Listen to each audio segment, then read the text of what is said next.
que quando ele, aspas, apostatou da fé judaica, né, pelo cristianismo, o deixou, ou se era uma cegueira adquirida por uma malária que Paulo adquiriu na sua viagem a uma das ilhas onde ele evangelizou e abriu igrejas. Então ninguém sabe ao certo o que é isso, se é essa enfermidade, essa febre tão grande que deu da malária, que Paulo era quase cego. Ele escrevia em letras garrafais e cada vez a sua vista ia piorando, ao ponto dele precisar de alguém para escrever suas próprias cartas. Ele ditava e alguém compilava para ele. Alguns argumentam isso, né? Inclusive na Epístola aos Gálatas, nós vamos entrar nela agora. Então, gente, ninguém sabe o que era esse espinho, mas de fato era um espinho. Ele fala do mensageiro de Satanás para o esbofetear. Ninguém sabe se está dentro do mesmo contexto do espinho. Se for, poderia ser os judaizantes que o perseguiam, o maltratavam e por muitas vezes o apedrejaram e os fustigaram com vara, né? Agora ele vai relatar a sua terceira viagem, a terceira viagem de Paulo a Corinto, né? Do verso 14 ao 21, né? Capítulo 13, Paulo aqui está fazendo os preparativos para a sua terceira visita à igreja. Não será uma visita amistosa, mas confrontadora. Nesse capítulo, Paulo deixa de defender e confronta diretamente os coríntios. Contudo, antes de viajar para os coríntios, Paulo ora a Deus para que a igreja se conserte com Deus e busque uma vida de santidade. A primeira visita de Paulo aos coríntios, ele plantou a igreja. Na segunda visita de Paulo, foi a dolorosa, pois ele precisou sair da cidade sem resolver vários problemas, porém enviou a Tito para pôr em ordem a situação pendente. Agora, pela terceira vez, a terceira visita, ele não poupará aqueles que desejam viver no erro, no pecado, dentro da igreja. Ele vai para resolver, né? Como diz ali o meu capitão Ivan, missão dada é missão cumprida, né? Tá certo? Então, Paulo agora vai aplicar a disciplina dos faltosos. O ministério de Paulo é colocado em dúvida pelos rebeldes. Paulo convoca os rebeldes a fazer um autoexame. Paulo agora encoraja os crentes e Paulo exorta os crentes fiéis, tá certo? Paulo encerra o fechamento das cortinas apagando a luz do palco. Porém, ele tem uma série de exortações à igreja. Ele fala da alegria como a marca do crente, do progresso espiritual que deve ser o alvo do crente e como devemos encorajar uns aos outros. Ele também fala da unidade de pensamento que deve existir no meio da igreja. E ainda fala da harmonia dos relacionamentos, do amor e da afetividade, que é uma bandeira dos crentes verdadeiros. Paulo ainda fala da afetividade que deve ser uma bandeira na vida desses verdadeiros crentes. E agora ele encerra com a bênção trinitariana, né? Com a bênção apostólica.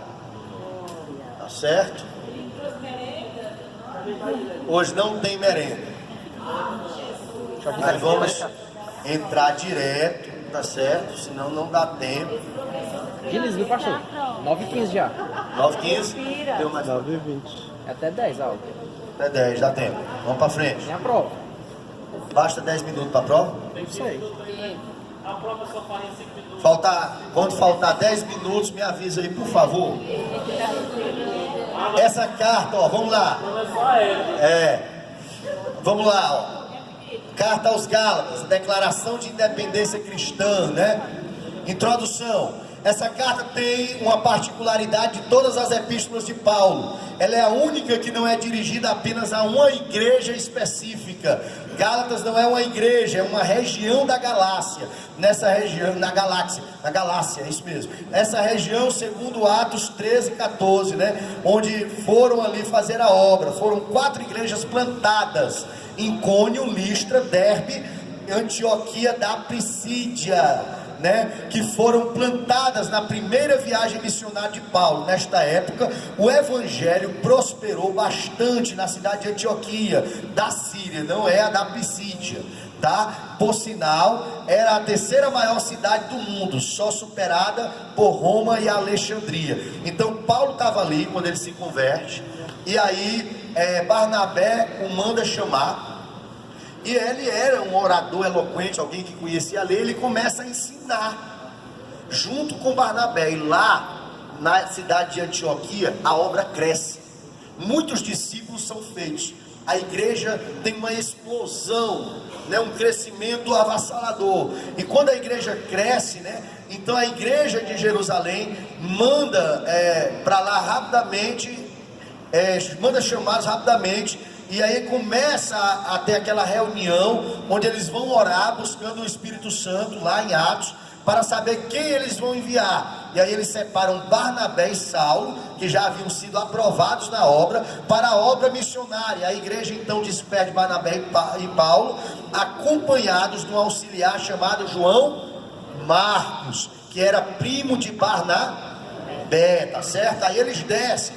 Depois disso eles acabam chegando à ilha de Chipre, chegam em Pafos, onde o procônsul Sérgio Paulo é convertido a Cristo. Depois eles passam por Pérgio da Panfilha, e lá em Pérgio da Panfilha, o jovem João Marcos retorna para Jerusalém, para a casa de sua mãe. Acredita-se que João Marcos retorna para Jerusalém por conta de uma enfermidade, ou medo de contrair uma possível malária, que Paulo tenha contraído na região de Pérgio da Panfilha, que atingiu sua visão, tá certo? Paulo, por isso que Paulo fica meio chateado com João Marcos, né? Depois, lá na frente, ele perdoa João Marcos, manda trazê-lo novamente, e diz que este é muito útil para ele, né? Mas nesse momento ele está chateado, porque imagina aí, começaram a fazer a obra, aí Paulo adoece, adquire uma malária. Meu amigo, você ser deixado sozinho, com malária, e quase cego, né, sentindo a vista muito ruim, não é bom. Então quando Paulo chega na Galácia, né, ele chega doente. É importante dizer que as igrejas da Galácia receberam Paulo com muito carinho. Lá ele prega o evangelho, né? A mensagem é muito bem recebida, né? E de bom grado. Porém os judeus não recebem da mesma forma, porque eu digo igreja, mas na verdade não havia igreja. Ele prega o evangelho ali, e eles recebem de bom grado a palavra. Quando eles recebem de bom grado essa palavra, os judeus começam: rapaz, Paulo está por aqui, está pregando uma mensagem aí, e tem muita gente se convertendo nessa mensagem. Espera ainda, vamos desfazer esse negócio. E aí eles começam a se levantar, esse mesmo pessoal aí que atormentou Paulo lá em Corinto, que foi o espinho, a tribulação na vida de Paulo, agora aqui na Galácia também. Quando Paulo chega à Galácia, os gentios recebem essa palavra com muito bom grado, porém os judeus não recebem Paulo da mesma forma, e acabam apedrejando a Paulo na cidade de Listra, onde o apóstolo é arrastado e tido como morto para fora da cidade. Ele é visto como morto. Paulo então deixa as igrejas nessas 4 cidades, né? Quais são as igrejas que ele deixou? Lá em Icônio, em Listra, em Derbe e Antioquia da Pisídia. Não é Antioquia lá da Síria, tá certo? Paulo então retorna à igreja mãe, que os enviou a Antioquia, né? Da Síria ali. A carta de Paulo aos Gálatas é a sua epístola mais polêmica. Seu tom apologético é vivo, em suas palavras são firmes, né? Paulo ele pega pesado aqui. É interessante que ele fala acerca de alguns que estão inquietando a igreja da Galácia, e ele chega a dizer assim: eu desejei que eles fossem, oxalá, ele usa essa expressão na Bíblia Jerusalém, fossem mutilados. Olha aí como é que Paulo pega pesado, né? Ele está dizendo assim: eu queria que alguns deles sofressem assim, algumas decapitações aí, ou tivessem seus membros mutilados. Assim como eles inquietam vocês, tirando vocês do verdadeiro evangelho que eu preguei, o meu desejo para eles é esse: oxalá Deus fizesse isso. Ele estava meio zangado, ele não estava muito satisfeito não, viu? Depois que Paulo retorna com Barnabé para a igreja que havia enviado em Antioquia da Síria, vieram fariseus, mestres judaizantes, que ouviram que os gentios estavam se convertendo, sendo agregados na igreja através do batismo, desceram às igrejas da Galácia e disseram que o cristianismo era um judaísmo melhorado, e que os cristãos gentios deviam guardar a lei e serem circuncidados se quisessem ser salvos. Os Gálatas estavam seguindo esses ensinos, com isso se desviam da verdade do Evangelho. A epístola aos Gálatas diz respeito a essa controvérsia judaizante, em função da mesma se reuniu o concílio de Jerusalém, lá em Atos 15. Paulo agora estava diante de uma grande ameaça ao cristianismo, pois a essência do cristianismo é a salvação pela graça mediante a fé. Então, diante dessa ameaça ao futuro do cristianismo, convoca-se em Jerusalém, quartel-general dos judaizantes, mas também a igreja mãe do cristianismo, da onde possivelmente Tiago, irmão do Senhor, era o pastor dali. E aí os apóstolos, eles convocam um concílio. O primeiro concílio vocês devem ter aprendido aí com Ícaro, com Ícaro, em Atos dos Apóstolos. E aí eles começam a tratar esse problema da heresia dos judaizantes que estava na igreja. E aí, dentro dessa reunião, quem reúne-se nesse concílio, Eu vou ter alguns nomes: Pedro, Paulo, Barnabé, Tiago, irmão de Jesus, que é o presidente do concílio. Nesse concílio, o assunto da heresia dos judaizantes é tratado. Um documento é formulado, comissões são nomeadas para visitarem as igrejas e lerem esse documento formulado pelos apóstolos, ou seja, uma espécie de uma carta circular. Eles fizeram um tratado teológico defendendo a salvação pela fé, pela graça mediante a fé, tá certo? E aí é interessante que esse documento é formulado. As comissões são separadas, vai Paulo para um lado, Barnabé para o outro, ou vai os dois juntos, e aí manda eles para as igrejas para poder desfazer essas heresias que já estavam assolando Corinto, já estavam assolando as igrejas da Galácia e se multiplicando, esses judaizantes por todo canto. Por isso acreditamos que Paulo escreve essa carta assim que retorna da Galácia, antes de ir para o concílio. Por isso não encontramos na carta aos Gálatas alusão alguma sobre o concílio de Jerusalém. Paulo agora escreve essa carta e em nenhuma carta ele é tão firme, tão duro quanto nessa carta às igrejas da Galácia. Porque a gente aprendeu aqui, alguém me perguntou sobre a data, da fundação da carta. Aí existem duas linhas teológicas, que um vai defender 50 e pouco DC, 53, 54, A outra linha teológica vai defender 47, 48, 49 DC. E aí fica essa dúvida. Por que essas duas dúvidas? Isso são chamadas duas teorias: teoria da Galácia do Sul e teoria da Galácia do Norte. A teoria da Galácia do Sul defende que Paulo escreveu essa carta em 47, 48 DC, quando na verdade ele fez sua primeira viagem missionária e escreveu a primeira epístola, seria os Gálatas. A segunda teoria, a teoria da Galácia do Norte, acredita-se que já foi na terceira viagem de Paulo, lá pelo capítulo 18 de Atos, depois já do concílio, no capítulo 15 de Atos, que Paulo, na sua terceira viagem missionária, começa a igreja na Galácia. Mas por que eu não acredito na teoria da Galácia do Norte, que foi em 52, 53, e sim nós aderimos aqui na Elbetel, vamos dizer assim, a teoria da Galácia do Sul, que foi em 48, 49? Porque não tinha necessidade de Paulo escrever aos Gálatas como ele escreveu, se essa circular, na verdade, ela já tivesse chegado. E outra coisa também, ele não precisaria falar sem tocar sequer no assunto. Ele não toca no assunto do concílio. Tendo seu apostolado criticado e muitas vezes acusado, ele em momento nenhum fala do concílio junto com os pais da igreja, fala de nada. Então a gente entende claramente, que a gente chega à dedução que realmente foi escrito, conforme a teoria da Galácia do Sul, em 47, 48 DC, essa epístola, tá? E aí como é que isso acontece? Paulo escreve essa carta quando? Ele abre a igreja, Quando é que ele abre a igreja da Galácia? Quando ele chega lá praticamente cego, com malária, doente. E ele usa essa expressão na própria carta aos Gálatas.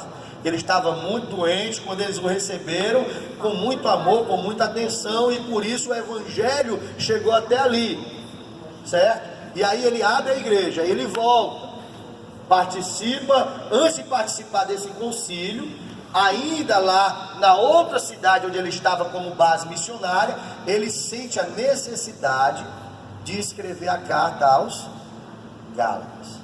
E aí, depois disso, envia a carta, vai ao concílio, lá eles vão tratar os mesmos problemas que ele mandou na carta. E aí, sim, então acontece assim. Está todo mundo entendendo até aqui? Vamos para frente, para a gente não perder muito tempo. Gálatas foi possivelmente a primeira carta escrita, por consequência, o primeiro livro canônico no Novo Testamento. Por essa razão, a carta aos Gálatas já merecia a nossa mais prestimosa atenção. Porém, essa epístola é a carta magna da liberdade cristã. Gálatas é o coração do Evangelho. Ela proclama tanto a liberdade cristã como a universalidade do Evangelho. A carta aos Gálatas teve um papel fundamental na história da igreja, ao lado de Romanos. Essa carta é um dos fundamentos da gloriosa doutrina da justificação pela fé. Foi pela influência do conteúdo da carta aos Gálatas e Romanos que Lutero deflagrou a reforma no século XVI. Foi apoiada em Gálatas que Lutero encontrou embasamento bíblico para combater todos os erros da doutrina papal. Wesley, ou John Wesley, ficou tão empolgado com a leitura deste livro que considerava o melhor livro da Bíblia. Então, a epístola aos Gálatas é poderosa. A autoria da carta, historicamente, o apóstolo Paulo sempre foi aceito como sendo o autor da carta aos Gálatas, embora alguns estudiosos, a partir do século XVIII, começam a sugerir que a epístola tenha sido pseudônima, ou seja, alguém escreveu usando o nome de Paulo. No entanto, o estilo literário, a teologia empregada na epístola, não deixam dúvidas que o apóstolo foi o autor em questão, e os argumentos contrários a essa afirmação são demasiadamente fracos. Também vale dizer que nos primeiros versículos da epístola já encontramos uma declaração de autoria do próprio Paulo, além da sua menção a um grupo de pessoas que acompanhavam na ocasião em que a carta foi escrita. Gálatas é a epístola mais genuína dos genuínos que temos de Paulo. A autoria paulina é um consenso praticamente unânime entre os estudiosos. Há muitas evidências que apontam a autoria paulina para os Gálatas como o nome de Paulo, que ocorre na saudação da carta. A epístola termina fazendo alusão aos sofrimentos também do apóstolo, do autor. Data e contexto histórico da carta aos Gálatas. Se a autoria de Paulo ou da carta aos Gálatas é matéria certa, identificar destinatário não é coisa fácil de fazer. A carta de Paulo que Paulo escreve parece uma circular às igrejas daquela região. Não há cumprimentos pessoais no final, mostrando mais uma carta geral do que uma carta de comunidade local. Na Romanos ele vai fazer cumprimentos pessoais, Ele dá a maior lista aos romanos, de cumprimentos que a gente encontra nas epístolas de Paulo. Já aqui não, dando a entender que era uma carta para rodar em várias igrejas, tá certo? Ou seja, uma carta circular, tá bom? Essa carta circular do apóstolo Paulo fazia um rodízio nas reuniões cristãs de uma região. Essa carta era lida em público nos cultos da igreja primitiva, prática comum do século I. Existe grande dificuldade em determinar a data em que a carta aos Gálatas foi escrita. Isso porque também há dificuldades consideráveis em estabelecer os destinatários da carta. É bastante claro que o apóstolo Paulo escreveu aos Gálatas, conforme está lá no verso 1, capítulo 1, verso 2, e no 3:1. Porém não sabemos exatamente as quais Gálatas ele estava referindo-se, aos Gálatas do sul ou do norte. Ele poderia estar escrevendo à comunidade cristã da província da Galácia, ou especificamente ao povo celta que habitava no norte da Galácia, que eram conhecidos como os Gálatas, tá certo? Aí daqui surgem as duas teorias que eu já expliquei para vocês, da Galácia do Sul e do norte. Se considerarmos a primeira sugestão, a melhor data seria 48, 49 DC, após sua primeira viagem missionária. Lembrando também que sua primeira e segunda viagem missionária, o apóstolo visitou as cidades do sul da Galácia, sendo elas Antioquia da Pisídia, Icônio, Listra e Derbe. Se esta data estiver correta, então a carta aos Gálatas pode ter sido o escrito mais antigo do apóstolo que temos disponível, né? Então, pela teoria da Galácia do Sul, que é o que nós cremos, a epístola aos Gálatas, tá bom? É de fato a primeira carta do Velho, ou aliás, do Novo Testamento, a primeira epístola do Novo Testamento, o documento mais antigo. Caso o apóstolo tenha escrito essa epístola aos Gálatas no norte, então provavelmente isso ocorreu em uma data próxima à terceira viagem missionária, como eu já falei aqui. A maioria dos estudiosos acredita que a data da fundação da igreja na Galácia é estimada entre 46 e 47 DC. Aí passou, ele foi, quando ele saiu de lá, que chegou lá na Pisídia, né, em Icônio, né, aí ele vai escrever a carta e mandar a carta lá pelo ano 47, 48, 49 DC, tá bom? 1 ano, 2 anos depois, logo em seguida, muito rápido esse processo. Quanto da primeira viagem missionária de Paulo, que é narrada em Atos 13 e 14, o apóstolo adoeceu, teve que tratar-se naquela região e aproveitou para evangelizar. Foi assim que a igreja surgiu. Vós sabeis, olha aí a expressão, que por causa de uma enfermidade da carne vos anunciei o evangelho a primeira vez, e aquilo que na minha carne era para vós uma tentação, não o desprezaste, nem o repeliste, antes me recebeste como um anjo de Deus, mesmo como a Cristo Jesus. Silvinha talvez deva saber, malária é contagiosa, não, é por mosquito, alguma coisa, né? Pronto, mas de qualquer maneira ele está se referindo aqui, então não é a contágio, mas que ele estava doente, eles poderiam ter aquilo como fraqueza, né? Mas não, isso não impediu deles receberem o poder do evangelho, né? Eu imagino aí Paulo sendo levado, se tremendo, tendo febre, né? E chegando no púlpito e mesmo assim anunciando a palavra de Deus, né? Coisa tremenda, né?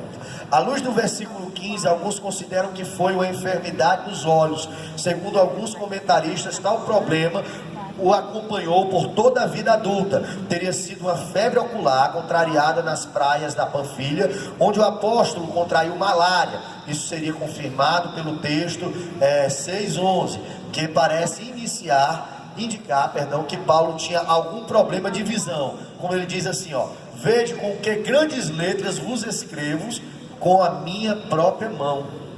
Então, porque ele não estava enxergando muito bem. Alguns deduzem isso, tá? A região da Galácia inclui Icônio, Listra, como nós já dissemos, né? Derbe e Antioquia da Pisídia, onde Paulo deixou igrejas estabelecidas em todas essas cidades. O propósito e característica da carta aos Gálatas. Sabemos que foi o apóstolo Paulo quem fundou as igrejas da Galácia.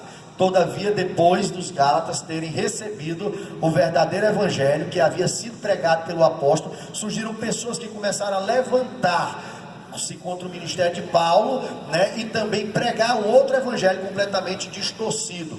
Paulo tinha ensinado basicamente esse falso evangelho, tinha sido ensinado basicamente esse falso evangelho que estava sendo pregado, ensinava que os gentios se tornavam cristãos, deviam seguir as tradições judaicas e praticar as obras da lei, as quais influenciariam diretamente no processo da salvação. Assim, esses falsos mestres ensinavam aos Gálatas que a fé em Cristo não era suficiente, mas eles também deveriam praticar a circuncisão.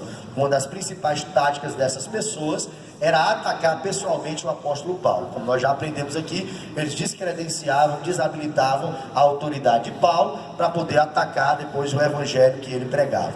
A defesa feita pelo próprio apóstolo no decorrer da epístola aos Gálatas nos ajuda a entender um pouco o tipo de artimanha que esses indivíduos estavam utilizando, né? Gálatas 2:1 ao 10, Paulo fala da sua relação com os apóstolos de Jerusalém, os líderes da igreja primitiva, destacando sua autoridade apostólica, legitimando o evangelho que ele anunciava. Talvez com isso ele estivesse respondendo a algum tipo de acusação que afirmavam que de alguma forma ele era insubordinado e agia por conta própria, sem autorização dos anciões da igreja. É possível também que tenham acusado o apóstolo de ter mudado de ideia quanto ao seu parecer em relação aos gentios, que eles tornavam-se cristãos, ou seja, sugeriram que Paulo teria inicialmente defendido a circuncisão, mas que depois mudou o seu discurso para atrair mais facilmente os gentios. Sobre isso, o próprio apóstolo deixou bem claro que a sua mudança de pensamento aconteceu em decorrência de uma revelação divina recebida diretamente de Cristo, tá certo? Então, realmente ele era um judeu, era um fariseu, então para ele era muito mais fácil ele defender a circuncisão, mas ao encontrar-se com Cristo e ter a revelação desse evangelho, ele passou a entender que o evangelho também foi estendido aos gentios. Infelizmente, como toda heresia, rapidamente esse falso evangelho começou a alastrar-se e aos Gálatas fazendo com que eles abraçassem o falso ensino e questionassem a autoridade de Paulo e iniciassem um processo de deserção do verdadeiro evangelho. Essa era a situação dos Gálatas quando o apóstolo escreveu essa epístola em Gálatas 1:6, verso 7, né? Onde vários crentes teriam de estar sob o jugo da lei, principalmente circuncidados. O resultado foi uma série de conflitos e dissensões na comunidade cristã na Galácia.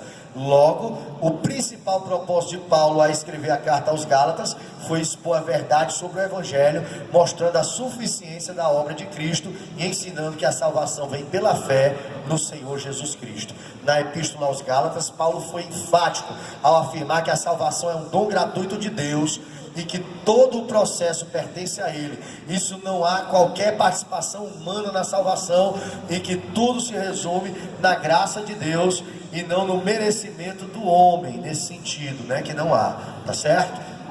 Na carta aos Gálatas, Paulo pregou sobre a obra redentora de Cristo na cruz, onde o Senhor carregou sobre si a maldição da lei que estava sobre nós, libertando a gente do pecado e da morte, vestiu-nos com a sua justiça e nos unindo a Ele, fazendo-nos novas criaturas, nos dando direito de adoção de filhos, conforme está em Gálatas 4:4. O apóstolo também apontou para a verdade, que o Espírito Santo que nos capacita a vivermos de forma que agrada a Deus. Algumas particularidades da carta aos Gálatas. A carta aos Gálatas é a carta mais apologética de Paulo. A carta aos Gálatas deve ser a carta mais antiga escrita por Paulo. A carta de Paulo aos Gálatas é a segunda epístola mais autobiográfica, né? Ou seja, Paulo fala muito de si mesmo, tá certo, dos seus sentimentos, só perde para a carta de 2 aos Coríntios, que nós acabamos de ver. A carta de Paulo aos Gálatas é a carta mais rica em figuras de linguagem. Nós vamos encontrar ali muitas figuras de linguagem na carta aos Gálatas.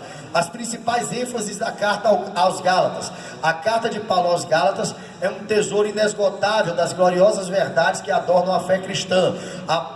Paulo trata sobre o apóstolo da liberdade, sobre a doutrina da liberdade, sobre a vida da liberdade. Ou essa carta pode ser separada também assim: a origem do Evangelho, do capítulo 1 ao 2, a defesa do Evangelho, do capítulo 3 ao 4, e a aplicação do Evangelho, do capítulo 5 ao 6. A síntese, o resumo da carta aos Gálatas: a liberdade cristã, a justificação pela fé, a suficiência da obra de Cristo e a obra do Espírito Santo. No capítulo 1 temos as saudações iniciais, né? O pequeno prefácio onde Paulo se identifica como apóstolo de Jesus e sauda os seus leitores, né? A descrição do problema, ainda no capítulo 1, do verso 6 ao 10, Paulo começa, né, a denunciar o falso evangelho que surgiu na Galácia, o qual exigia dos cristãos gentios a prática de costumes judaicos, como a circuncisão, que nós já aprendemos, né?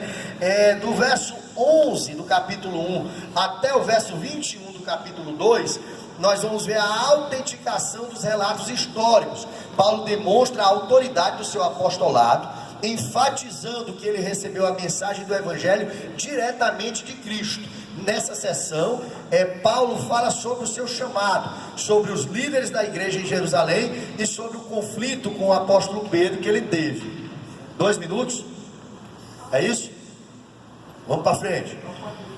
Provas teológicas da justificação pela fé, né? Do capítulo 3 até o capítulo 4, verso 31, Paulo expõe diversos argumentos teológicos para explicar que a salvação pela fé é a verdadeira mensagem do Evangelho de Cristo. Nessa sessão, Paulo usou principalmente o registro sobre a fé de Abraão presente no Antigo Testamento, exortações práticas do capítulo 5 até o capítulo 6,